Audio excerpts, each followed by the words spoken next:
കണ്ടുകൊണ്ടിരിക്കുന്നത് പാളയാണ്. പാള നമ്മളത് മംഗള പറഞ്ഞ പാള, കർണാടക, അട്ടപ്പാടി, മണ്ണാർക്കാട് അവിടെ കിട്ടും കേരളത്തിൽ. ഇതിനെ നമ്മൾ എങ്ങനെയാണ് പ്ലേറ്റ് ആക്കുന്നത്? ഈ ഒരു മെഷീന് അതായത് 2 HP മോഡലിൽ ഡബിൾ ഡൈ വെച്ച് നമുക്ക് പ്ലേറ്റ് ആക്കാം. ഇത് എങ്ങനെയാണ് നമുക്ക് ഒരു പ്രൊഡക്ഷൻ ആകാൻ നോക്കാം.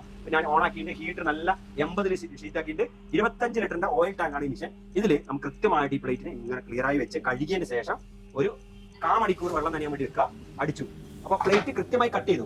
ഇപ്പൊ എന്താണ് ഇവിടെ സംഭവിച്ചത്? ഈ പാളി നമുക്ക് മാറ്റിയെടുക്കാം. എന്നിട്ട് രണ്ടാമത്തെ മെല്ലെ പൊക്കി പ്ലേറ്റ് അടിപൊളി ക്വാളിറ്റി വന്നിട്ട് എക്സ്പോർട്ട് ക്വാളിറ്റി ലെവലിൽ ഇത് വന്നിട്ടുണ്ട്.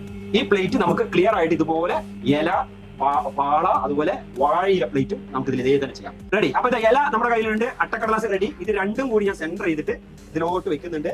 ക്ലിയർ ആയി വന്നതിന് ശേഷം ഞാൻ ലിവറിനെ താഴ്ത്തുന്നു. കട്ടായി. ഇപ്പൊ ഇത് കൃത്യമായിട്ട് കട്ടി ഷേപ്പായി വന്നു കണ്ടോ.